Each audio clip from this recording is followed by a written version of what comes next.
And welcome back to Defender Resolves First, an unmatched podcast. This is episode 2 of 3 of our big Winner of Champions tournament recap. I'm your host, Tommy Elliott. You can call me John. And with me, as always, is my host, co anchor, however you want to call him, Mr. Big Mike, Cities 256. What's going on, Michael? Well, you know that we're here for the sequel. And we'll maybe even make it a trilogy. Maybe we won't be as bad as the normal sequels, should I say? Should I be so bold? Should I just ruin half our audience by saying that? Possibly. But it has its place. We're going to make this the Spider-Man 2 of sequels, okay? That's what this episode is going to be. It's going to be the Spider-Man 2 of the franchise.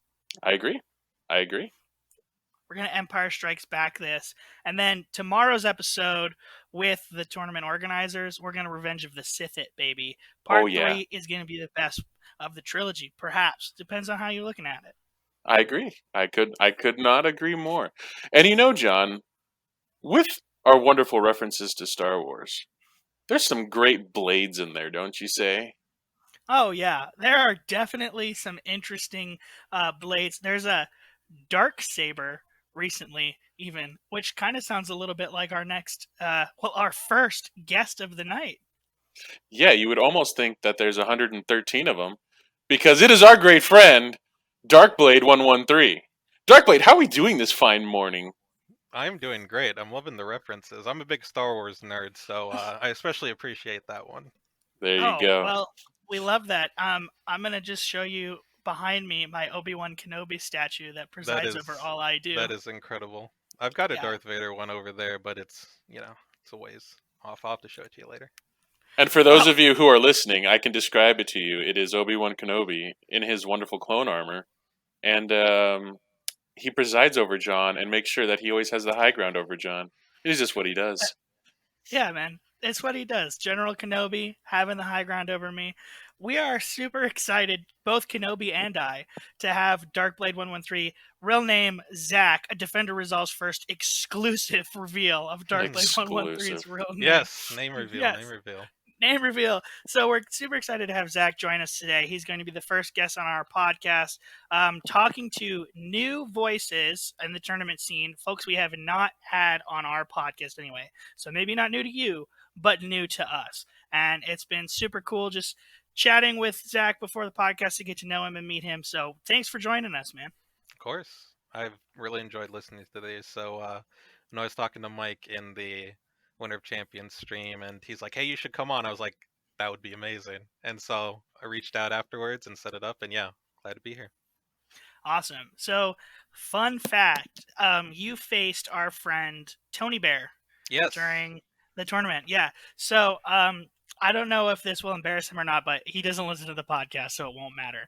He told us that you were his favorite competitor that he faced all tournament. Oh, that's awesome. I'm glad to hear. Yeah, we had some great games. Yeah, he said, he mentioned, he was like, well, the thing about Darkblade is that he's actually really good at this game, and I want to play him. He goes, it's like, he made me want to play him again and be better, which I think is the greatest compliment you could get. Yeah, no, I've definitely had that experience with people in the community as well, so, I mean, it's great to hear. I'm very flattered by that, so you'll have to pass on my thanks. Yeah, I will. I mean, Mike could tell you, Tony is super antisocial, so when he told us that, we were both pretty impressed. I was stunned. I wanted to have guessed. Yeah, I had a great time playing him. He was real cool. He told me a little bit about how you guys got him into the game during our match when we were talking either before or after. And yeah, it was great. I'd love to play him again. I might have to reach out if he's interested. We practically held him at gunpoint. we really did, though. I mean, it's not like, I mean, it wasn't a literal gun, but it was a figurative gunpoint, because I don't know if we could get him to do it again, but I'm going to try to convince him to do it again. I think the more he plays in the community, it's like the immediate reaction is he likes it and it's true, and then it's just one of those things that you can ask somebody 6 months later, do you want to do that again? And they're like, nah, and it's, remember how much fun you had? And it's like, I won't have that much fun again. And then they do it, and they're like, yeah, that was cool. It's just pushing them to do that part is the hard part. For sure. Well, if he does agree to come back, Zach, you're like probably the number one reason he would agree to based on your game. So thanks for that. That'd be awesome. Yeah, of course. So it's your first time on the podcast, Yes. and Mike, we like to ask a very specific question to all of our first timers, don't we? That we do. What's your favorite color? No, I'm just kidding. What got you Purple. into oh, purple? Wow. Very Okay, regal. that is I owe very. a lot of it, I think, to my uncle. Uh, he works for the Minnesota Vikings football team. He sells box seats, tickets, and stuff. And some of my other family, who are mostly Bears fans, would say that I was corrupted by him at an early age. But him and my mom's side of the family all love the Vikings for the most part. So purple and gold always been two of my favorite colors because of that, I think. All right, take a Vikings, note. that's our We'll territory. get notes about Vikings box seats from Darkwave. Okay, so Yes, anyway. yes, got the hookup. Got the hookup. I actually Anyway. told he visited recently. I told him a little bit about the unmatched stuff in the tournament, and so that was cool. Well, there you go. We gotta talk about that a bit. He was actually in town for a fantasy draft for, I think, baseball, and so we were both basically having to draft at the same time the next day. Me for unmatched, and then him for that. So we both did well. Perfect. So it worked out. Perfect. Worked out. Awesome. So, how did you get into Unmatched? What's your Unmatched origin story? Yeah, so I actually heard of Unmatched a long time before I ever played it or owned it. There's a buddy that I met at a local game store and played other stuff with for a number of years. Um, and we were traveling it was actually for a competition for another game. The only other game that I've really ever been competitive with, which was a card game by Fantasy Flight called Keyforge. Oh, I played that yeah, for I a know while. that I one. never got too far up, like as far as I did pretty well in local stuff, in like store championships and whatnot. But as far as the larger scene, I only ever went to a couple of the premier events, and I did actually make day 2 and top 25 out of, I think, about 150, 160 players at Gen Con. I think 2019 would have been the year. But that was kind of the peak for that. But I had a lot of fun with the game. It was definitely the most competitive I had been with a game up until that point. But I've definitely surpassed that with Unmatched as far as getting into a competitive scene. But yeah, he told me when we were traveling for that, he told me about the game and the concept of it. And it sounded really cool, but I was really into both Keyforge and some other games at the time, so I never followed up. Because I don't even know if he owned it at the time. I think it was one that he was interested in but hadn't bought, so he never like brought it to any of the game nights at the store. But I think it was about a year later, I randomly came across it. I want to say when I was looking for another game online or something from Miniature Market, probably. But I saw it was. Oh yeah, that's right. It's because I bought a different Buffy board game, and so in my recommended was the Buffy set for Unmatched, and I saw that, and I remembered him telling me about the game, and connected the dots, and I was like, well, now I have to get it, Right. because I've always been a huge fan of the show. It's probably either my favorite or like at least top 3 favorite shows ever, and so I saw that, and there aren't a lot of Buffy board games, so I was like, Imagine here's not. another one that I can get. And so I ended up getting that set, and I believe Battle of Legends 1 at the time. And then I played it a little bit and really liked it. And then it was right around the time that Christmas was coming up. And so for anyone who asked, I was like, hey, if you want an idea for a gift, there's this game called Unmatched, and especially because there's like all the smaller sets and the Bruce Lee solo set, it was just easy to get a couple little ones as gifts, and then I got the rest of them shortly after, just really getting into Nice. the game. Um, and then I didn't play it a time. I played it with friends and family locally a little bit, but that was somewhat restricted, just because that would have been I believe that would have been December 2020, so things were still Mm, pretty tight with restrictions yes. and not being able Yes. to go to the game store and stuff. So I didn't get to play it as much as I maybe would have wanted to. And I had also gotten Gloomhaven around that time, and we Okay. got really into playing that. And so that took up a lot of time in those few months after, whenever we gamed in person. And so eventually though, and we'd throw unmatched games in there here and there. But I didn't know any of the, you know, meta or larger strategy for the most part. But then a few months later, I want to say it was probably March or April of 2021, I came across, I believe I came across the Unmatched Tournament channel on YouTube first, Hmm. and saw the premier tournament VODs for the.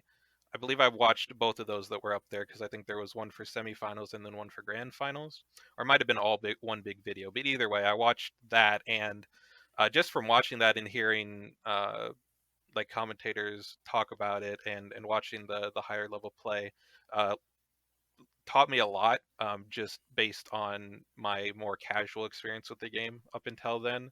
And then because Zero was one of the main commentators for that, Hmm. I ended up finding his channel shortly after.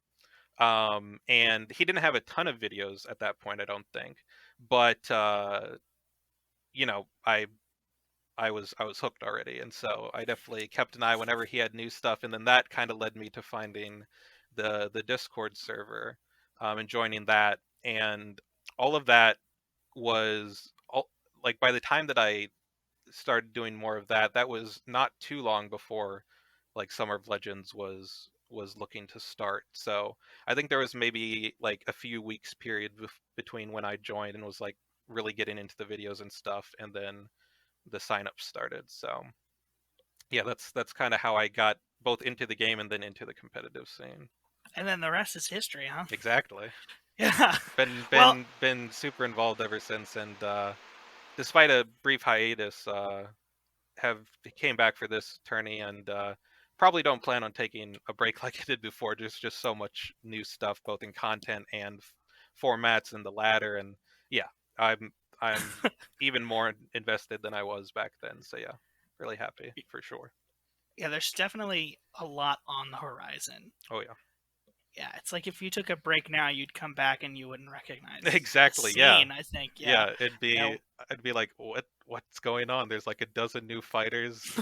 right, All of yeah. the meta picks are different. It's pandemonium. I took a small break over winter from playing like and being super involved, and just one set came out, just Battle of Legends Volume 2, and I came back in time for ladder and the new tournament, and so Mike and I could do this podcast and everything. And with just that one set, I felt like unmoored. Like, Yeah, so I can't imagine if you took a break now, there'd be 3 to 4 sets that came out. Yeah, yeah. just one, and I felt like I didn't know anything anymore. Yeah, and especially since like for the most part, from that set, it's only two of the fighters that are seeing like the most significant impact. Even though all four of them see play and have their role in the meta, it's really Right. Wukong and Yanenga who like have kind of completely shook things up at the top at the very least. So yeah, with just two of four fighters having that big of an impact, like what's a dozen more fighters going to do? Even if they're not all like top tier competitive or whatever, um, it's going to add just so much. And getting to test that and figure that out is something I'm really looking forward to. It's a very exciting time for sure. 100%. So you did the Summer of Legends, then you did Release Rumble, and then you popped in and got top 8 for Winner of Champions. Yeah, So how do you feel, just overall with the organized scene, like in competitive and then like community stuff? How do you dig in the scene? I love it. Like I mentioned before, I didn't have a ton of opportunities to play in person. It was mostly just with the same people. And as fun as it is playing with them, like eventually we kind of gravitate towards certain fighters and certain play styles, and so it gets very samey over time, and that can still Yeah, be fun, but it's not like necessarily one that you always go to, right? It's fun to mix it up with other games when you're playing with the same person. And so the online scene, in addition to being able to kind of delve a little bit more into the deeper side of the game, like the depth that it has with the system. It, it also just allowed for a variety of people to play against, different play styles, different fighter preferences, just new people to meet. Like I've met so many awesome people throughout, and even if I don't, regularly play with all of them, it's still like a joy to be able to face people in the tournaments and just kind of chat and see where they're coming from. Like, the question you guys ask on how everyone gets into the game, like those are discussions I've had before, and it's interesting to hear where different people come from um and how they experience the game in the community. So yeah, I love just the competitive scene in general. It's been very welcoming as well. Like not only was it very easy for me to get into, but a bunch of new people that I've seen join, like no, everyone's been nothing but welcoming and helpful to new players, and so that I think really helps grow things and have people stay, because it's somewhere that it doesn't feel like there's people at the top and they do their best to always get to the top and take every advantage they can. It's, I mean, people are sharing strategies and fighter matchups and all sorts of stuff publicly on Discord and Reddit and everything. And so and even if I've also had people that I faced in a tournament round, and we talk about that kind of stuff either before or after, and both learn from it. So yeah, the community is great, and I've really enjoyed the competitive format in general. I think the conquest format um, has a lot of staying power as far as how accessible it is, and how it naturally evolves with new fighter releases. Like, there's not a lot you have to do to tweak the format to make things seem fresh, just because of the release schedule and how often they're pumping new fighters out, and that's even with the delays from last year, because like a lot of the Marvel stuff that's out just coming out now should have been out months ago, but there Right. were delays with shipping and all that, and so it got pushed back. But even just with Battle Legends 2, like that added, like we were saying, a ton between Summer of Legends and Winter of Champions, and now that the delays have seemed to cease at least a bit, and we're starting to get that more regular content again, that's only going to change. And that's not to say I'm not open for tweaks to Conquest, as many have speculated or talked about, but I think as a base system, it works very well, and it's been very fun to engage with for me as a player, for sure. Cool. Love to hear it. Yeah. Um, it's interesting you bring up Conquest and kind of its staying power. You'll want to tune into tomorrow's episode with the tournament organizers. John has some interesting things to say Nice. about Yeah, Conquest, and I'm always interested in like discussions on format. So yeah, yeah. Zero has some interesting points about kind of what you were just talking about. The idea that like there's not much you have to do to the format when new fighters are introduced. Spoiler alert for anybody who's listening and can figure out the math of this. Yes, we did We do record the math. tomorrow's episode. Yeah, Defender results first. We do the math. We do the We did math. record tomorrow's episode before today's episode, which might break the space-time continuum, but it's probably fine. Yeah, worry so about it in post.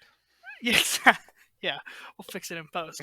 So Zach, one thing that you had told me that really made the whole tournament for you was your game 2 in the semifinals. So I want to hear everything there is to hear about what made this experience so special to you.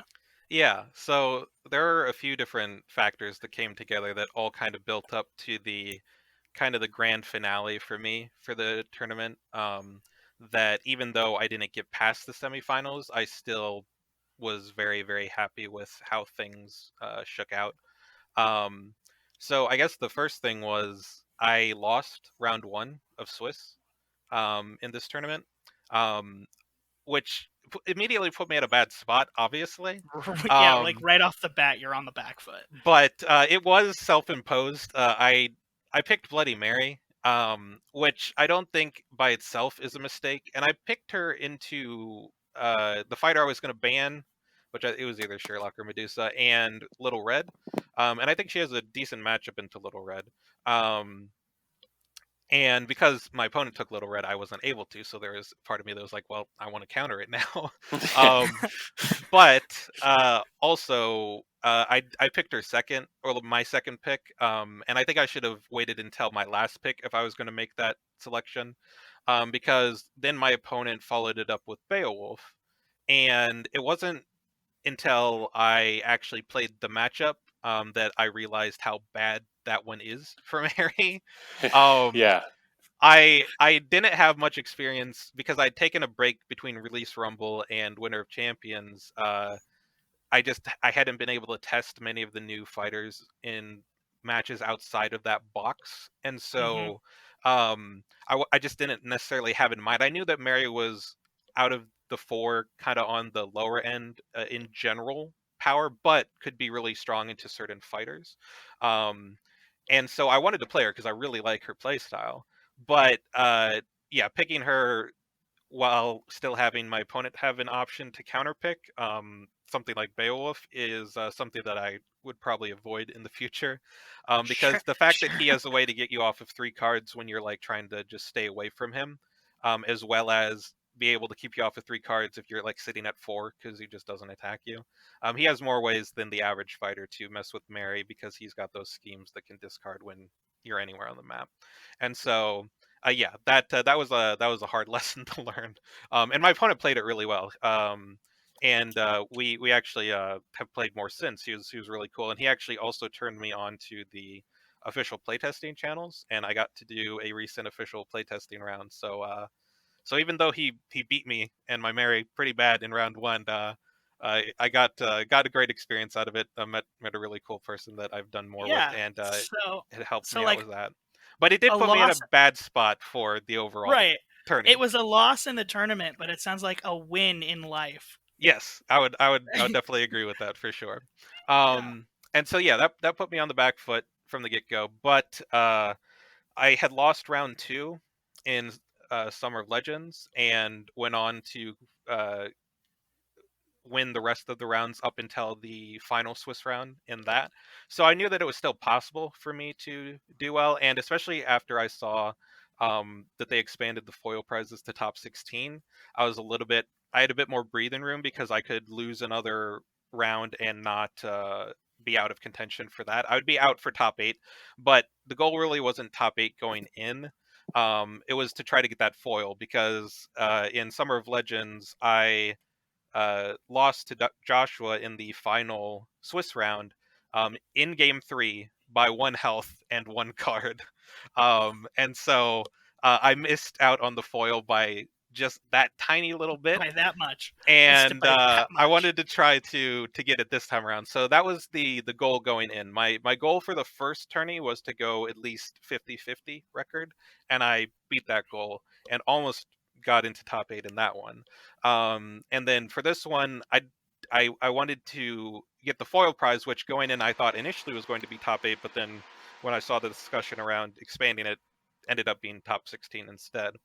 Um, and yeah, moving forward from there, I was able to be successful in going uh, on a 5-win streak going into the final Swiss round with a record of 5-1, and only needed one game win to make top 16. So I didn't even have to win the overall match, and and so I was feeling pretty good about that. Um, and I actually took a little bit of a weird drafting strategy as a result in round 7. My goal was going to be to try to get like one solid like counter pick to get a really favorable matchup, something like Sinbad and Tianenga, for example. Um, Even if it put me at a disadvantage for the overall match, um, just because I really wanted that foil. And Sure. so uh, I was It's like, if understandable. I can go for top 8, cool, but I kind of just really want to get that game win to get the foil. And if I can go further than that, awesome, I'll try. But then my opponent, Kajet, actually, he's one of the European players. This was his first tourney, and I was very surprised learning that after our game because Oh, he whipped my he's butt. really, really good. Oh man, yeah. And despite being newer to the scene, and so um, I know that like this is an aside, but I think he's going to do really well going forward, and I think he's had really good results on ladder. So yeah, definitely Yes. one of the really good upcoming Did he players. top 10? Yeah. Um, Um I I don't know. I don't know honestly at the top of my head. Coming to He you next whipped. time, possibly the next top 10 pick for me. We'll Yeah, find out. he whipped my butt like 6 ways to Sunday in our. So we like I'll never forget that matchup because he had Medusa and Achilles, and I had Robin Hood and Drac. So I beat Medusa with Robin Hood game one, and it was like a pretty handed, like it was pretty solidly in my favor that win. And then it was Medusa into Drag on Memorial, so I just got not was not pretty. Yeah. And then the third match, what I always remember about this guy, and maybe you can relate to this, is we played these two like long thinking games, and we got Mhm. to the third match, my Dracula, his Achilles, and we just bludgeoned each other. Yeah. Like it was so fast, like it was like both of us were like, "I'm over this." So we just like maneuver attack every turn. It was pretty good time. Yeah. Yeah, we had a pretty lengthy in one of our games. We had a pretty lengthy slugfest between Yanenga and Bigfoot on Memorial, and the only saving grace was the middle of that map for me because it let my jaws be consistently 5 or higher value, which let me outlast him enough to run him out of defenses and hit him with the big double attacks at the end of the game. You'll have to see it. But yeah, no, he was a great opponent, and I think he'll do really good things moving forward. But but yeah, he threw me off a little bit with the draft because this was actually one that I went through and actually did like mock draft outcomes on what the picks and bans would likely be, and I didn't really do that at all up until round 5, just because I was kind of just chilling, having fun. Like I had the one loss, so I was like, I don't know how serious I'm gonna take it because especially since I didn't have a ton of practice before or during the tourney, just because I didn't necessarily expect to be you know, back in it and shooting for like a top spot so soon. Because I did have that hiatus from the game, and it was actually the day I came back and checked the tournament channel for the first time in like 2 months. That signups went live for Winter of Champions, and I was like, well, I kind of have to sign up now because I had so much fun with the last one. But yeah, once it got to round 5, that was where the Unmatched League stuff really started helping because I could plan a bit better, just looking at overall fighter matchups and what tendencies on some of the opponents were, since there was actual data in there now. Um, and so I had a bunch of different outcomes for the draft, and the route that it went was one of the ones that I kinda planned out, but it was not one of the high priority ones that I thought was likely to be. So that kind of threw me for a loop. And at the end of the draft, I ended up with no hard counter picks, which made me nervous about getting the one game win. But I had a good lineup to like maybe get the match win. And so went for it and ended up being able to, which got me into top 8, which after I won game 1, I was just like happy because I was like, no matter how this ends, I've got the foil. And then if Right. I can go further, I'm going to do my hardest to do so. And so got the win with Little Red to get into top 8, which was the fighter that couldn't quite get me there in Summer of Legends, but is one that I always go back to. And this time she was able to pull it out and get me into top 8. And then I had a really great match against TDC Jason. First time playing him, but very good player as well. Unbelievable player, Consistently, unbelievable match you had. That was I I want to yeah, almost stress one of my favorite matches to watch the whole tournament. I appreciate that. Yeah, it was That it was whole crazy tournament. intense. It was the first time I streamed. Well, I'd done like a weird, uh, like I'd kind of streamed during the weekend blitz thing because Bug was trying to stream but was having trouble, so I like threw something up, but I didn't have anything fancy for it, and I think he ended up figuring that out. So I think I even took mine down, but I hadn't really streamed before, but I spent a little bit of time before the match that day, kind of getting some stuff set up in OBS, like a very simple overlay and what have you, figuring out audio levels and stuff. But the first, we actually had to split our matchup into 2 nights because the first night went way longer than expected. It was a Medusa versus Yanenga match. It was my first time playing the matchup, and it was really fun to play. Very intense, lots of thinking on both sides. But it was probably like watching paint dry from the spectator seats That's a because it was long like match. it Yeah. was like I think a 2.5 hour match, maybe not quite that long, but close to it, because I think the stream went about 3.5 hours, and we didn't get started until about an hour in because the draft took a while too. But yeah, it was fun to play, but I didn't feel great about it afterwards. Well, I lost the game, which didn't feel great, but I kind of expected that to a degree because I know that matchup in particular is very precise in how you have to approach it from both sides. It is. And Yeah, I did not have any practice going in. And so I definitely learned a lot from that game, and what not to do. Um, and yeah, it was just kind of a bummer that it was my first stream game because I wouldn't have been surprised if like everyone left halfway through because it was probably not the best to watch. If you edited it down and took out all the little in betweens when we were thinking, but yeah, let's just say if we were using that timer that they used in the final streams, we would have been red all over the place, maybe almost every turn.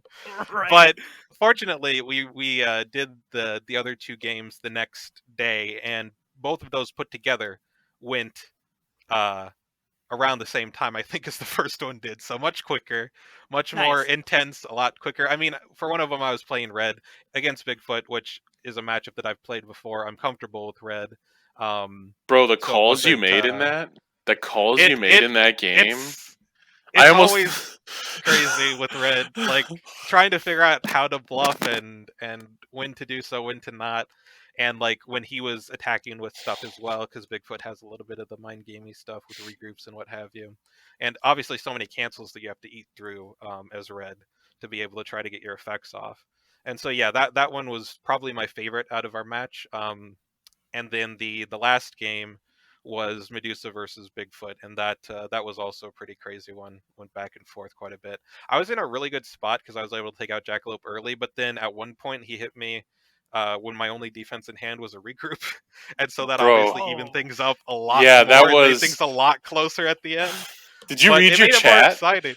Did you read your chat? Did you ever I reread did it? see it. I was glancing here and there. I Oh wasn't too my focused god. on it, but yeah, at that point I looked over and I saw people like, "Oh no," and I was like thinking, "Oh no," in my head. Yeah, you just. I was like, I was at such a good spot, and then that happened. And I was like, I'm in a much less good spot. This whole lead almost just got decimated at Yep. once. It was like Yep. because I remember it was like the second action or like action 1 or action 2 of Bigfoot. I think he went in with Jackalope and then you did that amazing block. It's either I forget if it was a harpy block or something Yeah, where so you won there were two combat or something. spots. Yeah, there were two spots where I was able to block with a really good card to catch Jackalope out of position. The first one was on the first turn, actually. He attacked with a skirmish, and I thought it was a hoax. So I blocked with a Mighty Hounds of Zeus with a harpy that he was attacking. And because I won combat, I got to move the harpies a little bit to try to pin Jackalope in. But the more important thing was Jackalope didn't get to move away with the skirmish. Um, and I didn't even realize that right away because I'm so used to skirmish getting this effect off that sometimes I forget you have to win combat. Um, and so I initially thought he was attacking with the hoax, so he'd be able to move out no matter what. But then I saw the skirmish. I'm like, okay, I don't lose the harpy, cool. But then it dawned on me once he passed his turn that, oh wait, Jackalope is stuck here in Medusa's zone. So on the first turn that I had in the game, because I went second, I got a ping on Jackalope. And then I got a dash later on, I think blocking an attack from Bigfoot that let me move into Jackalope's zone. And even though Bigfoot had a movement effect on his card, I believe, because that might have been a hoax, um, he couldn't move Jackalope out of the way. And so I was able to get two pretty early pings on Jackalope. And a big part of that was because I got a lot of the Harpy cards early. I think I got both Hounds of Zeus within the first like couple turns. I opened with one and then I drew another one like a turn or two later, and then I had one or two of the claws early as well. So the harpies ended up being super helpful in that game. And Jackalope only got one horns off, and it was against a harpy. So I almost got no value there, which was a big part of why I got that early lead and was able to take that attack through the regroup and still be able to just pull it out at the end. But yeah, super close games, super fun. I think on the red game, I had one health at the end because I had to take a log through Yeah, you through one did. of my two defenses. Yep. But yeah, so many great moments in both those games, and definitely made up for the the slog of a match as far as a streaming perspective of the previous night. So felt much better about those and got to top 4, which was also very unexpected going in just in general for the tournament. But even when I was going into top 8, I didn't know if I'd be able to necessarily pull it out. But I did some research beforehand, which helped me a little bit and approached the pick ban in a different way that I might have otherwise. So that's one of the cool things about the whole conquest format as well, is being able to kind of go in with that strategy and have it be something completely different between games just based on the player you're facing, or what fighters that they tend to go for. One of the things Especially I really Jason. watched out for, yeah, one of the things I watched out for with Jason was that he let Sherlock through and beat him many times during the tournament. Yeah, no, he's And really good so, in Sherlock. Like, he wants you yeah, to Sherlock. He yeah, wants you and to. Like, and so I wanted to get leader and pick Medusa first, so he like wanted to have that option because he pretty much always picks Medusa first when he can.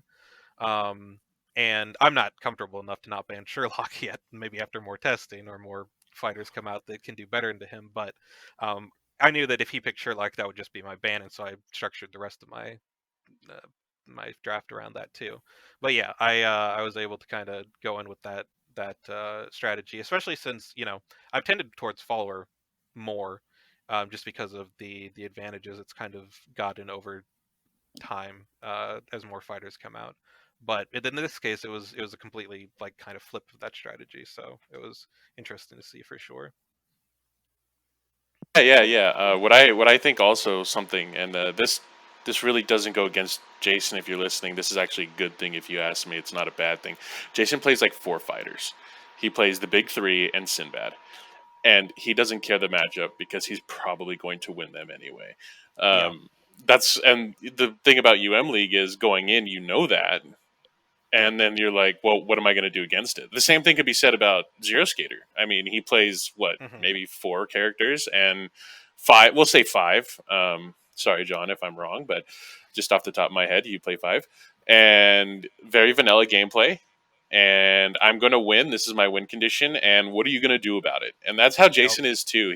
Jason plays a much slower game and makes very little mistakes because he plays a slower game. So how Yeah. do you kind of go around that? And I applaud you for getting through Jason as well as you did. And Jason has always been the person to get to the top 8, and then right as he's about to make the top 4, something happens, man. So Yep. one of these That's times, maybe next tourney. that's Yeah, that's what he mentioned to me as well after we were done. And now that I've broken my curse from the previous tournament, I'm hoping he can do the same for his Yeah, next one. But yeah, absolutely. you mentioned Zero, and I guess that's where all of this ended up, was me going into the semifinals facing Zero. And as great as the games were against Jason, I definitely had one of the games in the semifinals top that, and will probably stay like as my favorite game of competitive unmatched I've played for some time. It might eventually be topped, but I don't think it'll happen anytime soon, and maybe it never will. And if it doesn't, I'm fine with that because I had so much fun with the match in general. But game 2 was kind of what it all led to, and what I was hoping for going into the match with Zero. Um, it was his content that initially kind of got me really into the competitive scene, and so I've interacted with him before. I've I watch a lot of his content, but I've also been helped, like when I was first getting into the game before Summer of Legends. He helped give me some advice for certain pairings or meta stuff, just to kind of get me acclimated. Answered a lot of my questions. Was very cool about doing that and giving me his time. And then I did some practice games with him when he did those streams for Summer of Legends, helping people practice certain matchups. It was when I was trying to uh, test some stuff against how to combat Muldoon, since he was so prevalent in that meta. And then I played a playtesting fan deck thing with him. I believe it was one of Gary's decks, if I'm not mistaken, and that was a lot of fun. But I'd never faced him like in a like really competitive environment like during one of the big tourneys. And so obviously that's daunting just because of his track record. But I was always also really looking forward to it because you know, you generally want to get better by playing against the best players, right? And so I knew that regardless of the outcome, and you know, I I thought that I could at least give him a run for his money. I don't know if I fully believed I could take him down, but I was gonna do my damnedest to try. Right. And because you always kind of want to be that person to take down the champion, right? I always Um, think like that scene in 300, yeah. where it's like he's not trying to kill King Xerxes, he's just trying to make him bleed. Yep. Like it's Yeah. Yep. like that. Yeah. Yep. And so, funnily enough, even though the roles were reversed as far as leader follower, I won the die roll and chose follower. Our draft ended up with the same exact pick bands as the one against Jason, but I had follower advantage going into the first game, and so I ended up going with red because if he went Yanenga, I could try to do the thing. He ended up starting with Bigfoot, probably to avoid that, and beat me pretty badly in game one. It wasn't as I'll still posit that it wasn't as bad as it looks on paper. Because on paper, I did 2 damage to Jackalope and Bigfoot was full health at the end of the game. So it looks Yeah. really bad. It looks But terrible, man.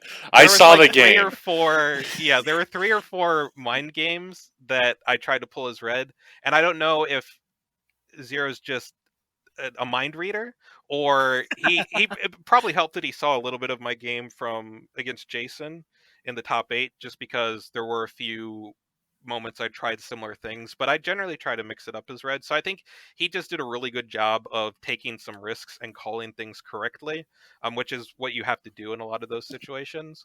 And the biggest one was when he was able to hoax and get next to Huntsman, who was otherwise relatively safe. He was still within range of a boost or like a crash through the trees, but it would have cost more resources to get to him, and then I could have defended him maybe a little bit better. Um, and instead of attacking with the eyes, I tried to bait out a feint with the ears, and he hoaxed, called it, and got next to Huntsman, killed him the following turn, and that put me quite a bit behind. Let him control. Well, it took away my ability to control and utilize the top library area to protect Huntsman for a bit longer, and yeah, it from there it just went downhill. But if I had attacked with the eyes instead, not only would have he had lost 3 health and his hoax, but Huntsman probably would have stayed alive for a few more turns, and I might have eventually been able to block him in again and force him to attack red and maybe get some value out of the healing. So, and then there are a few other points where he called the things right. So no, like not taking away the play on his end because it was very well done, and he's very good with Bigfoot, very consistent. But yeah, it definitely, if a few of those things would have gone the other way in my favor, it would have been a much closer game, even if he still ended up winning. Um, but so I didn't feel that bad about it afterwards, even though again, the health differential. I'm sure I'll have to go back and listen, but I'm sure that Big Goods was talking about that, and it looks horrible for me. For John, it was through the roof, like almost as best as you can get for that Yeah. metric. But yeah, that also taught me a few things about like the map, because it was on Baskerville, and I took that for both the Jason match and the Zero match, but because Zero played it a little bit different, I once you lose Huntsman, that map actually works really against Red, against Bigfoot, just because he can take really good advantage of it, and at that point you can't as much because of the lower movement and not having a sidekick. So, um, taught me some stuff about maybe not always tending towards that map in that matchup, because it can go the other way if you lose Huntsman, which is generally what your opponent's trying to do in that spot.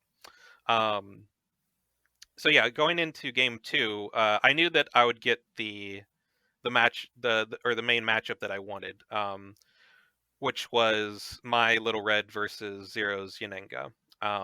Because obviously she's become his favorite since she released, and he's really good with her. She's very consistent, very strong fighter. And I think Little Red has a pretty good matchup into her.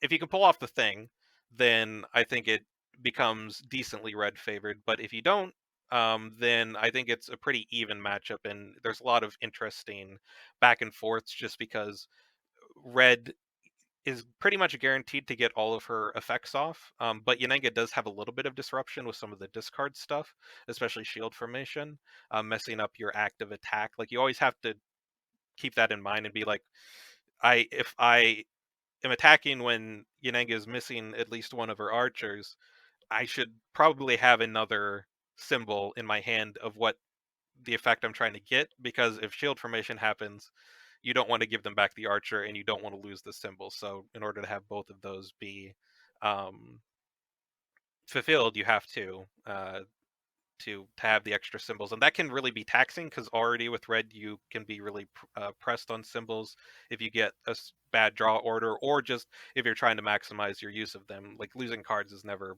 helpful, and for red it's more detrimental than most. um, Right.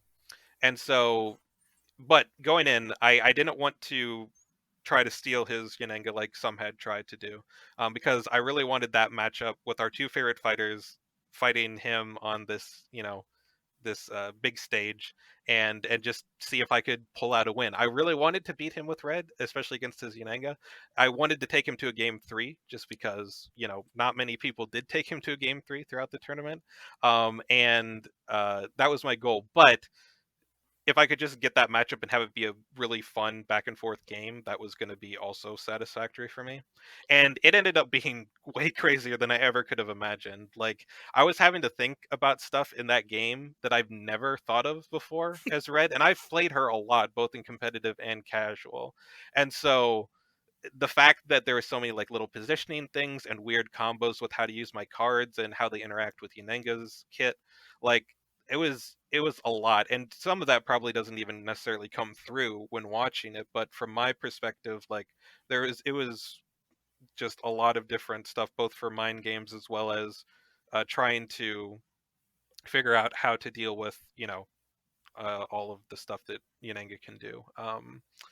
And the crazy play, or the crazy finish, was using a blind teleport next to Yanenga with Never Leave the Path, and having to maneuver and draw exactly knives, which out of the 4 cards left in my deck, 2 of them were knives and 2 of them were pelt.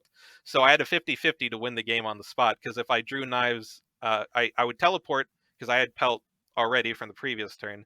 Then I would maneuver, I would have to draw knives, boost the movement to discard the knives, and then attack with Once Upon a Time. And Yanenga was at 1 health, so even if she got a revive with an archer, she would still die to the 3 damage after combat. But if it was either of the other two, I'd just be sitting there looking pretty dumb, uh, and she would be able to kill me because I had like no defense left. And fortunately for me, the 50-50 came up in my favor.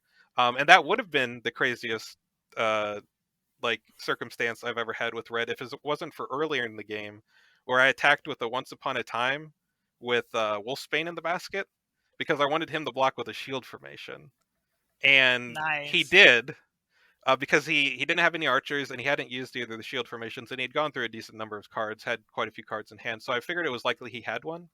And if I'm attacking with eyes, the only thing he really wants to block with is shield formation, because it still gets his effect off before I can cancel it. Because any other defense card just gets blanked by eyes. And that's what I'm most likely to be attacking with in that case, because I don't think I'd used either of them, and I'm trying to get that 3 damage through probably. And so if he blocks with a shield formation, I have to discard another Wolfsbane, or he just like full blocks it. And if I don't discard, he gets the archer back, and then he can have the archer soak the damage. So it's a pretty good block if it's eyes. It forces me into a rough spot.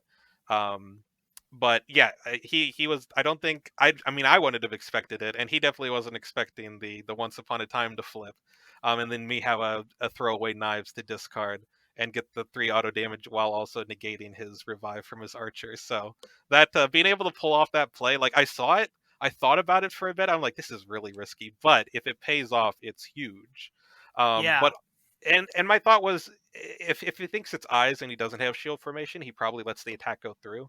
And sure, I don't get my effect, but I'm still doing 2 damage just from the value Right. of Once Upon a Time. So I get 1 less damage, which can matter a lot and would have mattered in this game at the end. But it's still not like the worst case scenario. The worst case would be if he blocked with something that wasn't shield formation, because then he full blocks my attack and I don't get the auto And you don't get damage the yeah, you don't get afterwards. the So effect, it right? was it was a risk, and I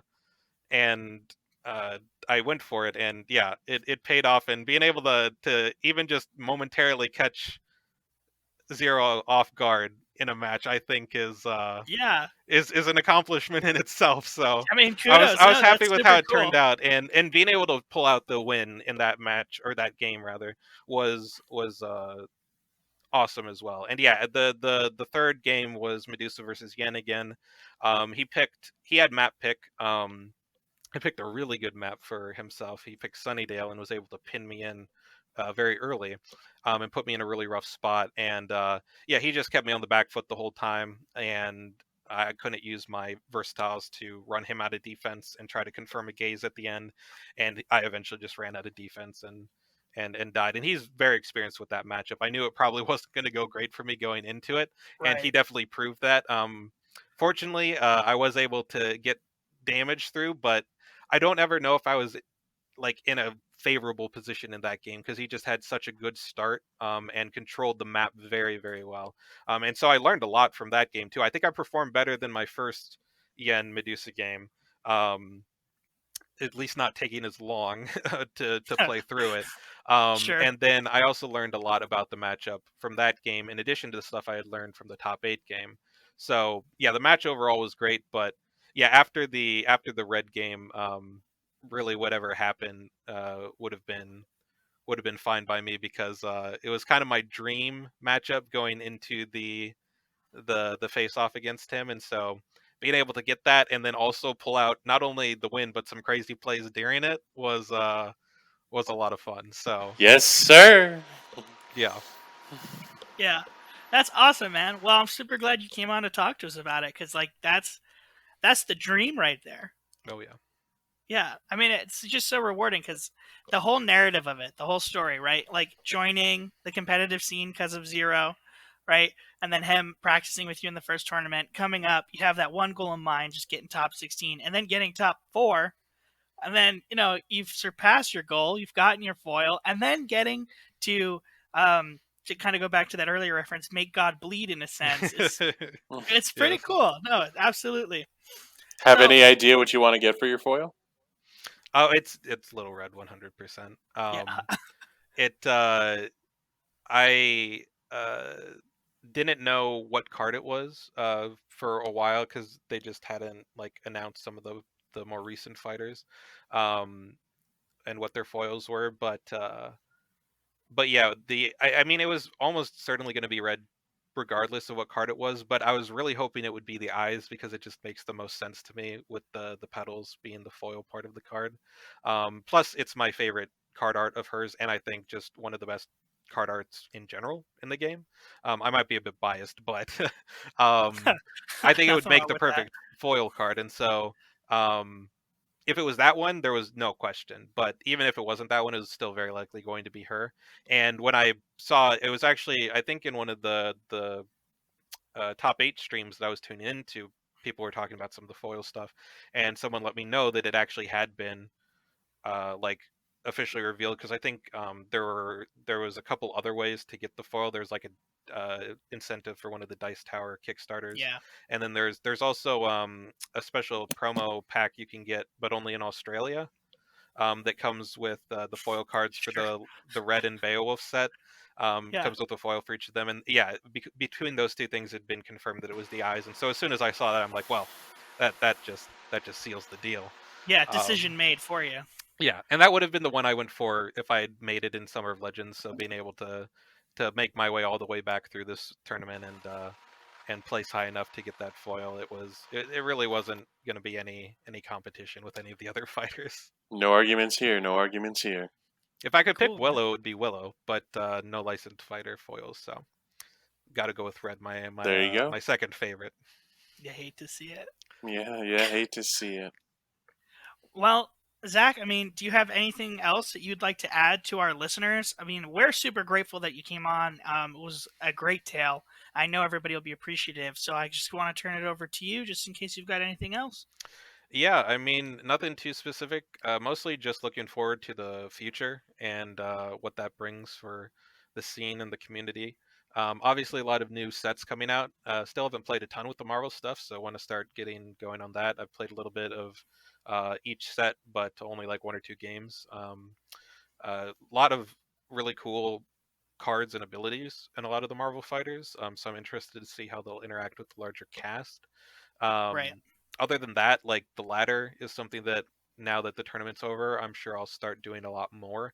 And it's really going to scratch that itch between big tourneys that was one of the reasons that I kind of took a break, because it's sometimes hard to, try to organize stuff with people or find motivation to like cut out free time to play when you've got other stuff going on. The tournaments give a nice organized structure, so you can, like you can schedule with a specific person at a specific time. You both know what's up. And the ladder is like a between for that, right? Between just playing casually with people randomly and doing a more competitive thing. And the scoreboard's cool and trying to go up the ranks and get the cool little badges and stuff. Yeah. And just the format in general, like only having a select group of fighters and maps, and then seeing how those metas all work themselves out is a really like cool shakeup to the normal format. And so I'll be doing a lot more of that. I mean, two of my favorite fighters, Red and Mary, are both in this season, so I'll probably be trying to play with them and get some wins. And the Redemption Row stuff is also there, and so that'd be a good spot to try to learn some of those fighters and see some at least initial matchups with the other fighters that are in that group there. So yeah, playing the ladder will be a lot of fun. The team event coming up is something that I'm really looking forward to. I just love that people like are looking for new stuff all the time and trying to think of new formats that might be fun to have, stuff to do between the big tourneys, because as cool as they are, it makes sense both from an organizer perspective as well as a player perspective to only have one or two of those a year, just because there's so much time commitment that goes into them. um, Yeah, absolutely. and so having smaller stuff and stuff that's not quite as is more between casual and competitive, whether that be ladder or fun formats that we test out and see what works, is great to have. And it's one of the things that I'm most appreciative for with the community, is how many people are willing to make stuff like that happen and participate and make it fun for everyone. So yeah, that's what I'm looking forward to now. I think I'm gonna probably. I really enjoyed streaming my top 8 game, so I think I'm gonna maybe try to look into doing more of that, whether it be ladder or some of the team stuff, and just start streaming more and getting a little bit more involved with community in a more vocal way. Because I've been in the Discord and on the subreddit and stuff, and I occasionally comment here and there, but I haven't really taken too much of an active role. I've mostly just kind of been on the sidelines, appreciating and consuming all the content and stuff that people do. So giving back a little bit with that and having fun with it, um, I think is something that I want to try. I don't know if I'll stick with it, but I enjoyed doing it for the top 8, and I've been getting a little bit more comfortable with that kind of stuff anyway. Um, so yeah, I'll probably try to do some more streaming stuff and see how I like it and see where it takes me. Awesome. Well, that's something for all of us to look forward to. And we're assuming Cool. your Twitch is still just your Darkblade113, yes? Yep, yep, that is my Twitch. So Well, twitch.tv/darkblade113, and yeah, I don't know how frequently I'll do it, especially when I'm still kind of learning how to do everything. But if I enjoy it enough, I'll try to do it somewhat frequently, at least a few times a week. Especially if I'm doing a bunch of ladder games anyway, might as well stream them for people who want to check them out. for sure. Some know him as Darkblade, some know him as Zach. We'll all know him as the Bearded Menace. We will all be waiting for the future of your wonderful tourney runs and ladder climbs. Awesome. I'm looking forward Cool. to it as well, and thank you again for having me. It's been a lot of fun. Thanks for joining us. Thanks for All joining right. us. And once again, we do thank Darkblade for coming on. Good old Zach. It was great to have him. Hopefully, we can have him again. And then we look forward to everything that he's going to bring for the community moving forward. Speaking of great people in our community, John, I think we have a very special guest next. Oh, we do. This is one of my favorite guys in the Unmatched community. Fun fact, in the premier tournament, I faced this guy pretty early on. It was one of the first games that I ever played competitively, and it was such a tour de force. And we have been good friends, I'd say, ever since. I actually we had a fun shipping debacle because our next guest lives in Canada, and I snagged an Arthur foil card. So here's a hint about our next guest's identity because he's an Arthur player, lives in Canada, and I snagged an Arthur promo foil, and I just tried to ship it to him. It became a whole thing. Maybe he can elaborate a little bit on it, but we're here to welcome our good friend TwisterStrudel. Tristan, how are you today, Tristan? Doing fantastic. Thank you guys for having me here. I'll actually let you know this is not just the first time on your podcast. This is the first time I've ever been on a podcast. So like this is my official podcast debut right here. Ace of Defender Resolves First exclusive. Welcome. We love exclusives here at Defenders Resolves First. Yeah, absolutely. But yeah, when you were mentioning both the original tournament and the Arthur foil, man, some of those are good memories, some of those bad. Specifically, I mean, maybe not terrible, but yeah, that Arthur card, man, that just getting that little piece of paper across the border, that was something. I don't even remember everything that happened. I kind of blocked it out of my mind at this point. It was such an ordeal. And the worst part was, so to our listeners, I went to UPS to ship a card, just a tiny little card. I put it in a normal envelope. And UPS told me the minimum price for that was going to be $55. Right. I was like, well, all right, if that's what it's going to be, that's what it's going to be. And I shipped it. And I got home, and my wife tells me, you know, if you put 3 stamps on an envelope and stick it in the mailbox, they'll take it to Canada. Like, I'm sorry, what? 3 stamps? Yeah, it was a whole ordeal. Yeah. Customs had a whole hard time with it for some reason. I shipped it to Tristan, who lives like, I don't know, like a 9-hour drive after that. And it took like 3 to 4 weeks. It was crazy. But man, I do appreciate it. It's still sitting its original baggie. I don't think I've opened it up. It's like its own, it's got its own place on my game shelf. It's just like sitting there for all to see. You love to see it. Tristan, this is your first time on the podcast, and we love asking a very specific question of our first time podcast guests. Yep. Mike, you want to ask the question? Absolutely. So, what's your favorite color? I'm just kidding. What is it? What is your wonderful unmatched origin story? How did you become intrigued into the unmatched community? Very good question. I appreciate it. Well, I got into hobby board gaming through college. I got introduced to just many of the modern board games in general, Pandemic, Bang, all those things. So like coming out of college, you have this 21-year-old kid who is just recently married, gets his first apartment, and like the first thing I do is like I got my first job, and I'm like, you know what, I really like this board game thing. I'm gonna collect. I'm gonna start collecting my own board games and I kind of build up my own repertoire. And so through that process, I got to read up. I got to know about like the Dice Tower, BGG, all these things. Collected some board games, and then I came across Unmatched, and this was either. This would have been just before Little Red Beowulf or just after, somewhere around there, like around that timeline. And I remember seeing Unmatched Battle of Legends Volume 1. And of course, the two things that drew me in were, one, King Arthur. I love the lore.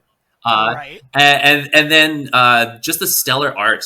And it was just like, whoa, this looks really interesting. And seeing that it was kind of like a skirmish game. I played a lot of like games like that. Super Smash Bros. Was a huge thing between me and my brothers. And so upon further research, it was kind of drew me back to those days where I would play Super Smash Bros. with the guys. And I was like, yeah, this is a perfect board game adaptation of that. It's kind of like a really good feel of that. And so researched a little bit further just to make sure the purchase was right, and then I got it. And shortly after, also got involved with the premier tournament as well, as John was saying earlier about us meeting and everything. And of course, that was the first time streaming, and so there was a lot of firsts with around that time. But yeah, just been involved with the community ever since, and as they say, the rest is history. All right. Yeah, well, we're happy to have you in the community. So you did do the premiere tournament. Then you did Summer of Legends. Yep. You just did the Winter of Champions tournament. So, how do you feel about the ever evolving state of our organized play? Right, we've got ladder now. Mike and I threw a weekend blitz. There's a new thing going on with Josh. So, just kind of an overall lob question to you here. How do you feel about the way the community is finding new ways to create and interact in organized play? Yeah, absolutely. I love it. I think there's such a really cool scene that's being created, and not just by the official tournament organizers. We're seeing a lot of other people kind of step into a role where they are wanting to organize their own tournaments or their own, their own ways of playing the game, as you said, with ladder and everything like that. And even more so, we're with Frank developing the Unmatched League. He's created a platform that allows and facilitates more of those events to happen easily. And so I think as it's continuing to grow, we're seeing some fantastic things. And the other thing I would even say is it's growing and evolving into a state where it's even if there are some ways of playing that isn't for you, there's another way that is right for you, right? And so, for example, I learned with this recent tournament that competitive play actually is not my forte. Like I enjoy doing it. I love kind of seeing how far I can go. But this last tournament, it has kind of made me realize I enjoy just like the fun, almost not casual, because I do like a little bit of a stakes to it, but like ladder is completely my thing. I love that idea of ladder and some of these, it's still competitive, but there's a fun element to it. You can kind of try out new fighters and play around with the format. So like it, if you're coming into this and you're looking at this overwhelming thing, well, I mean, like there's a type of style of competitive play that is right for you. And this new team format, I'm sure by the time this is rolled out, that's going to be going at that time. But I'm extremely excited for this one as well, because it looks like it's going to open up to a whole new different type of strategy, to different plays and all these things, seeing more fighters being put out on the field. This is it's I've not felt as excited about the whole format process as I have since probably the premier, maybe Summer of Legends tournament. Like it's really exciting. Yeah, this team league thing that we're doing right now, and by the time the episode airs, will be in full swing. Oh yeah, is super exciting. I really love what we're doing with it. I gotta say, it's got to be probably up there as possibly my favorite thing that's happened in a match. I didn't going into it, I had an expectation, and I want to say for maybe it's just how great the team is, but for this first week that we've drafted, I mean, this is building into something that I think is going to be kind of like the future of competitive play almost. Absolutely. We'll find out. I think Josh is onto something here. And I guess the question is, was it too close to the last tournament? Is it too close with the ladder? So on and so forth. But I think what you said is going to hold a lot of true to a lot of people. That ladder is this middle ground of great competitive play, and maybe I don't want to be in the tournament scene or put the dedication in, and so on and so forth. I mean, what Frank's done is amazing. I'm just echoing words that we've said before and need to continue to say, honestly. Yeah. But moving on, we'll see how that goes. Yeah, and all the tournament organizers for it is no small feat to run a tourney that was as big as Winter of Champions, and so I keep saying it over and over. Praise to all of the organizers there. They did a fantastic job at what they're doing and what they're continuing to do with the new formats. Frank, like we said, is doing really well with the Unmatched League. I mean, with all of the different formats that have been and advancements, I'll say that have been happening over the last couple of even months, just to see how there have been really, really interesting formats, different modes of play, the new League. It's exciting to be an Unmatched fan at this time. It's absolutely fantastic. Marvel coming out, that's also fantastic. Yeah, I don't know. I'm pumped. It's exciting. Yeah. Do you have a favorite Marvel fighter yet? Of the ones I've played, I like Luke Cage. I have not played Daredevil though, and I have a feeling that Daredevil is going to be He's the best one. The new I think he's something special. I think where he's gonna fit's also gonna be really special. But that's for more later when John and I do a wonderful episode on our He's my favorite. Hell's Kitchen. Yeah, I agree. more- I think Daredevil will be coming in. More to come to our listeners on Mike and I's thoughts there, but just to let you know, Tristan, like I've played them all now, and at least like in terms of fun value, I have had the most fun playing Daredevil. I also find I like the beefy characters. I love the tanks. So Arthur, Achilles, Beowulf, like those are like my go-tos right there. So I mean, Daredevil kind of like fits in with the crew there as well. So yeah, looking forward to it.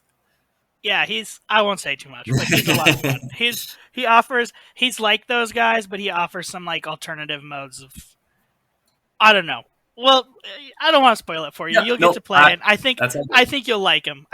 For sure. So, speaking of those characters you like to play, Arthur, I think, is the character most associated with you at this point. Mhm. Wouldn't you say? I would say so. Yeah. Yeah. Easily, he's my favorite character by far. Without it, I mean, I've only done like a whole series of videos that deal with variants of King Arthur. Right. So I mean, that was fun. I did one of those. Yeah, you That was a did. good time. And I remember you because the first in the premier tournament, I had fainted your holy grail, and that was how I ended up. That's how you won. And then you did the exact same thing back to me. Yep. During the variant, that was a memorable moment. I remember that very vividly. It's so cool. Some fun history for our listeners. Yeah, in the very first premier tournament, I lost the match due to a well-timed feint from TwisterStrudel's from Tristan's Bruce Lee, and it ended up costing me the game. And then when we did that video, I did the same thing to his Arthur, and it was the reason that I won. So some fun symmetry, some fun history there. But now in this new Winter of Champions tournament, you still continue to bring out King Arthur in an ever-evolving meta, and some great success is what I hear. It's why we're here, to talk today, because you are the Arthur man. We want to talk about Arthur in Winter of Champions.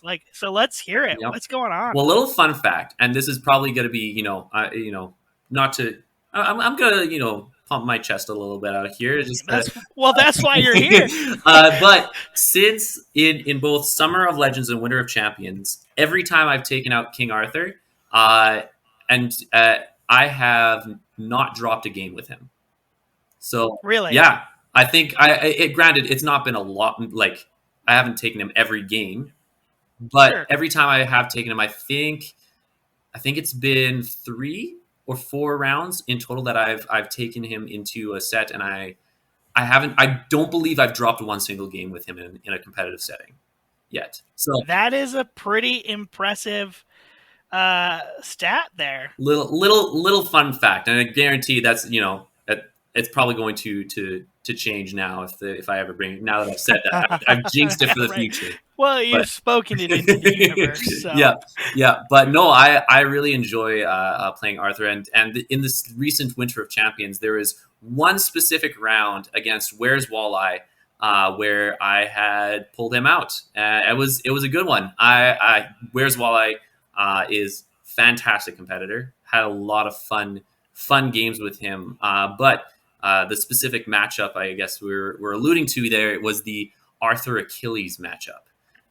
Okay. Yeah. So uphill battle. It is a little bit, but there are quite a few factors that kind of played out with the way the game ran, both intentionally and unintentionally. That kind of helped tip the scales. We'll get to that very, very soon, I guess. But yeah, no. With the draft, he had chosen. I think I was I the leader? No, I was the follower. Because I remember choosing the map and the position. Nice. I might counterpicked as Arthur, and that really is where he shines in the meta. If you can get the right fighters, if he can get that map and position, I think he does very well in that. I'm pretty sure I had the map and position, but essentially it was one of those where he had picked Achilles first, and I had Medusa, and then he had Sherlock, and I had been. Between those two, I ended up picking Robin Hood because I felt like he had a decent chance against both. I've had lots of success as Robin Hood against Achilles, and Sherlock is Sherlock, so whatever. Sure. And then he had What are you trying to say here? and then he had picked Yanenga, and I was kind of debating on who to pick as a fighter. It was between Arthur and someone else. I wonder if it was Beowulf or something like that. But I remember in the chat, and like at that time, I had no chance of getting into like the top 8. I think I had a chance for a foil, but at that time, it was like there wasn't many high stakes. And I remember Baked Goods called me out in the chat and was like, "Pull out King Arthur. We need to see the king." And so I'm understanding he was meaning it jokingly, but I'm like, you know what? What if I tried it? We'll and so Why not? I pulled him out. Again, only playing into Yanenga once, and I don't think I've ever tried the Arthur Achilles matchup before this. So it was one of those kind of like, you know what? Why not? We're just gonna have some fun here. And so yeah, first game ended up being Arthur versus Achilles right off the bat, and I had ended up picking Sarpedon. And I went in the second place. And my original thought, because I hadn't done this before, one of the key things that you always have to think about with Achilles is when to kill off Pat. Right. And so what ended up happening going into this, I was going to try to kill off Pat. I think my initial intention was to kill off Pat extremely early, and then use Merlin as a body block for the majority of the time. And then once he got through Merlin, then using basically as many defense cards as I had to like defend and then attack with whatever I had left. And so hopefully running him through exhaustion very quickly and whatnot. It did not pan out that way, probably for the better. I kind of realized if I had probably taken him out early, it might have been too aggressive there, but it kind of panned out fairly well throughout the match there. I guess I can just dive right into this.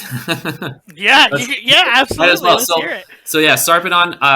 For that reason, because I wanted to exhaust Achilles, because I want to kind of get Achilles to exhaustion, I planned on going second, and so I went second. We both had mulliganed our hands, and for his first maneuver, it was a very unfortunate maneuver because what he had done with Sarpedon, so you have the blue zones, and the starting spot is kind of like right at the edge of the blue zone into kind of like that center area with the bridges and all of that. Right. He had placed Achilles one space over into kind of like that bridge area into the pink-yellow zone because he was going to spear throw Merlin. But there was a mistake that he had made. He had placed Pat right into that starting player zone, putting him adjacent to Achilles. So next turn, because I had Restless Spirits right off the bat, I was able to deal the 4 damage to both those fighters. So that definitely helped a little bit in what I needed to do. I'd say so. 4 auto damage is nothing to scoff at. Right. So we had traded some auto damage in the first little bit. He had dealt some to Merlin. I had dealt some to the 2 of them. And then he had decided to move in with Pat, which was kind of what I had wanted at the time. And so he had moved in with Pat, and I remember going in with Arthur, and I swung with him. I forget if it was with a boosted attack or not. I want to say it was, but he had pulled out an early feint to keep Pat alive. And what it actually ended up doing, I dealt 2 damage to him at that point.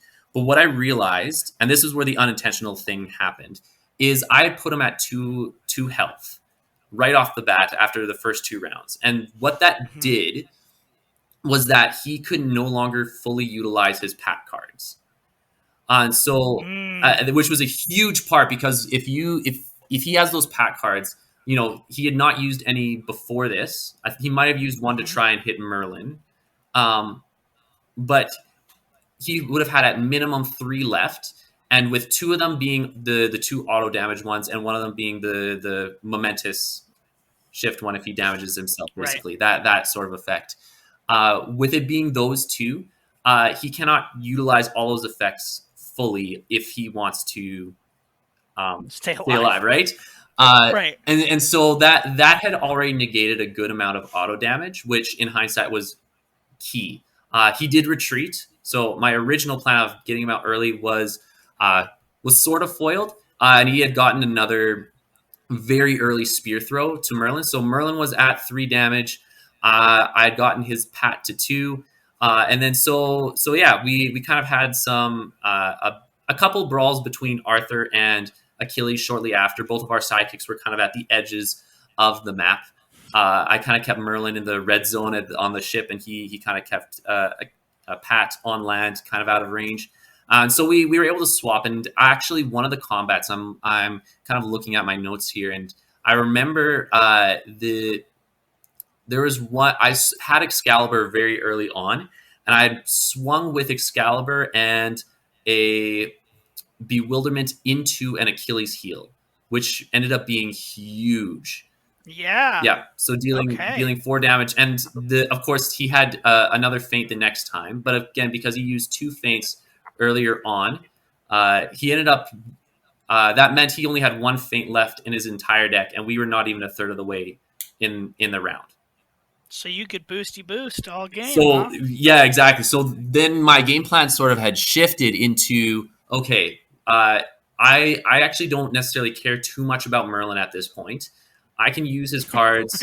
I can just use his cards to boost. I just go in, hit big, and then get out of there, and just regroup and kind of get my drawback. So yeah, so through those interactions, it was already a strong early game that had already brought the health totals. I was at 17 and 3 for Arthur and Merlin respectively, and then he ended up being at 11 and 2. Shortly after that, I think what had ended up happening. There was a bit of back and forth. Ooh, another important one. Right after the boosted attack over the Achilles heel, he had ended up attacking with Battle Hardened, and that was where I threw my first feint. And so that was key. So on top of all of these things, part of the reason why like the scales tipped is just because I was winning some of these coin flip moments where you kind of needed to get all these right. And so right there, through the auto damage, through feinting the battle hardened, through getting those boosted attacks and getting rid of 2 feints, that was huge. And you can tell I kind of had the front foot. We both had backed off a little bit after I kind of defended with Merlin and kind of putting him in the place so that he would have to go through Merlin to get to Arthur. Because again, I have no care for him at that point. It probably doesn't work thematically, but I mean, hey, that's just the way it goes with these games. Yeah, and so he had ended up coming in shortly after we kind of regrouped, built our hands back up. He came in with Patroclus against Achilles. Sorry, not against Achilles, against Merlin here. And he used one of his pat cards to get rid of Merlin. And I used a regroup, so he didn't have to do any damage. But essentially, Merlin was out very earlier on. So there's a little bit of potentially coming back. I don't think I was at a position where I can't remember the hand count, but I don't think I was in a position where I could like go on and attack him fully with Arthur. And so it was kind of like, okay, he was starting to get a little bit of momentum back with all of that. And so I kind of retreated. And then literally like 2 turns after, he comes in with Pat and he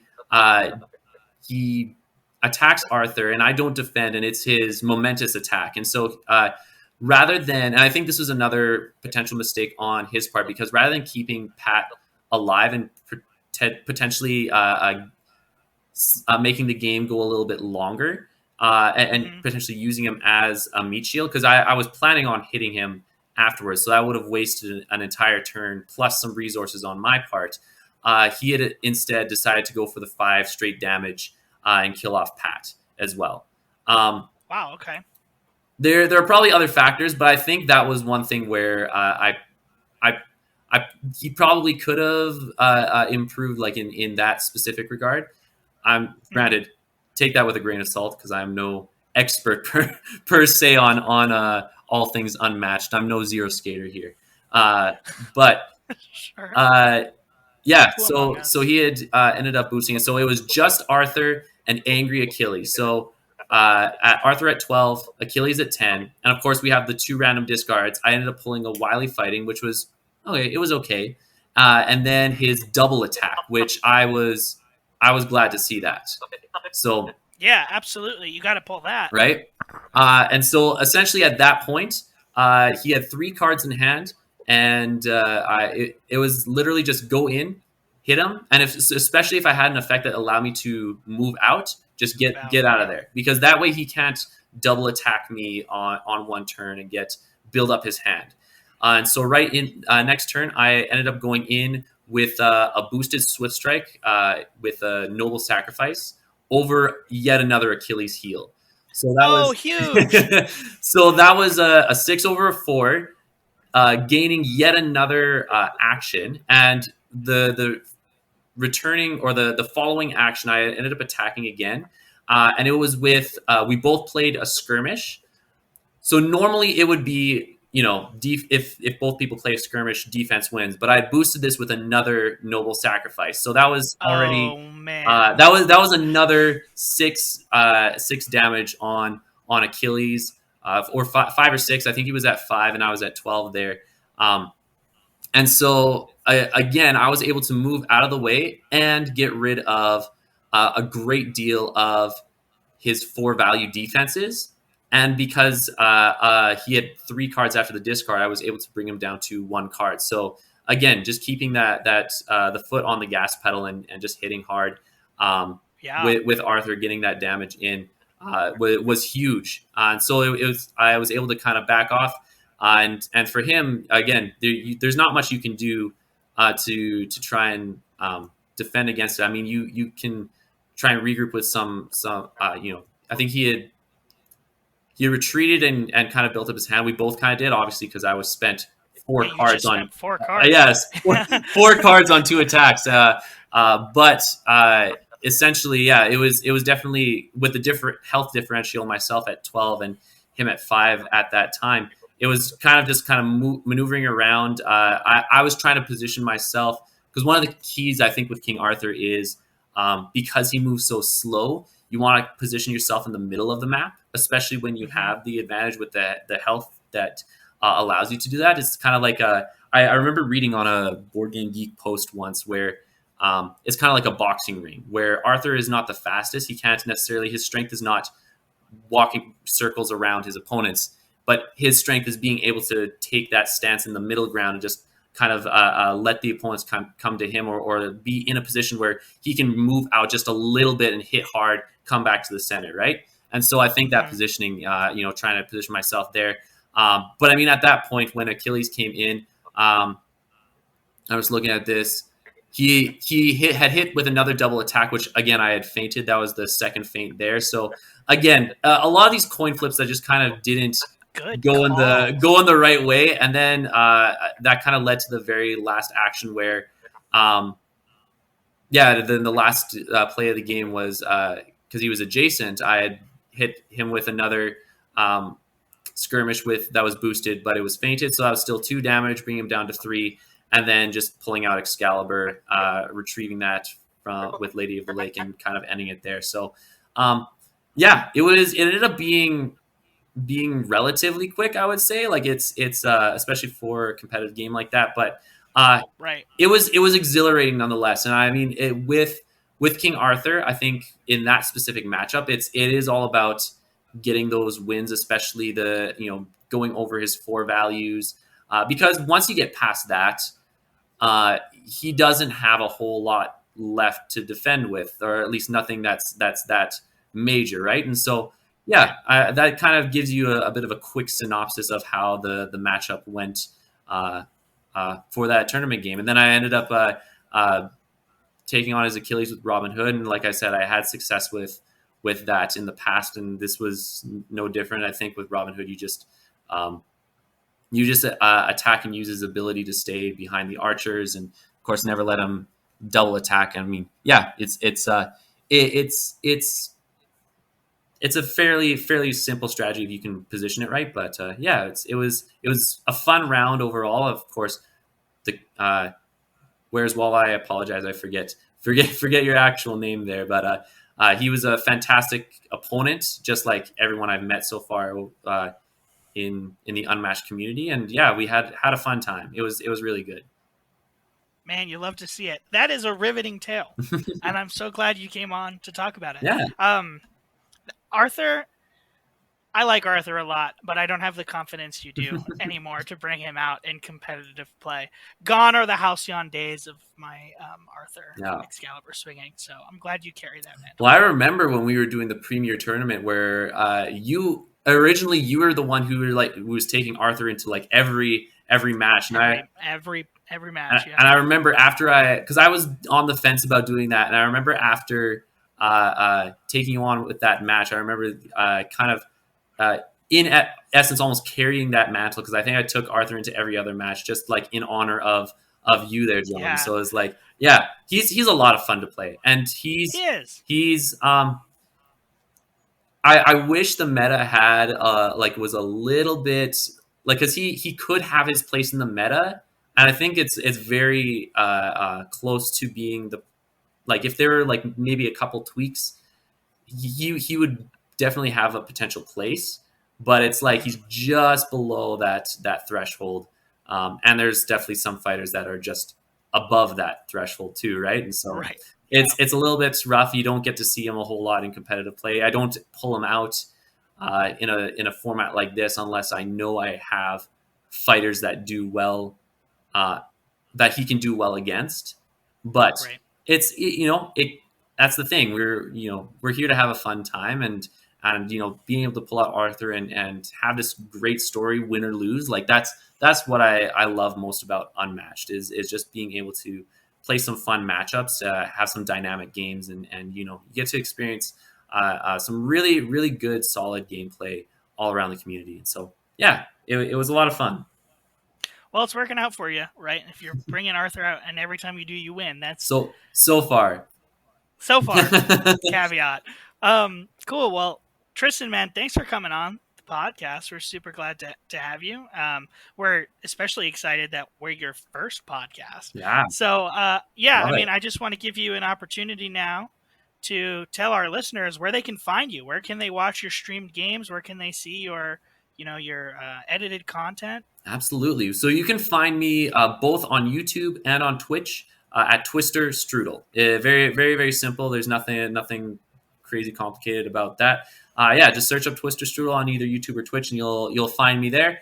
That's the basis of it. I mean, if you really want to go follow all of the socials, I guess I have a Twitter and a Instagram as well. The Instagram, if you really want to follow, is like TwisterStrudel 007, but really the YouTube and the Twitch is the only important ones. I follow both the Twitter and the Instagram. You do. Actually. You do. Yeah. You're a true fan right there. That's it. Absolutely. We here at Defender Results First are true fans of the TwisterStrudel content machine. True fans. True fans. Love it. You both are I get so much support from you guys. It's amazing. Well, happy to do so. You put out good stuff. Well, thank you. You guys have like lots of quality content. Like it really is an honor to be here with you guys today. I love everything you guys are doing for the community, and being able to be here is a pleasure. Well, thanks. Hope to have you back someday. Absolutely. Anytime. Flattery will get you everywhere, Tristan. Absolutely. Cool. Well, thanks so much for coming on. We really appreciate it. Yeah, thank you guys so much. All right, John, you know that this was a great way to have a great tournament aspect from both Darkblade and TwisterStrudel. You heard how to find them, folks. Wonderful insight. We love to see them. We hope to have them back.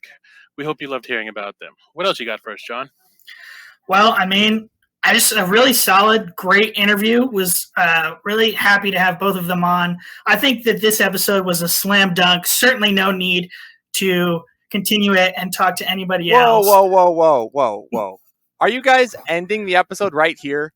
Like, come on. I won the whole dang tournament, and I'm still not going to be invited onto the tournament episode. Are you kidding me?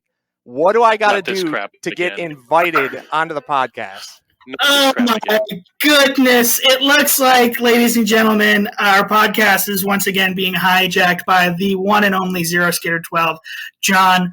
Well, you're here, John, so what's up?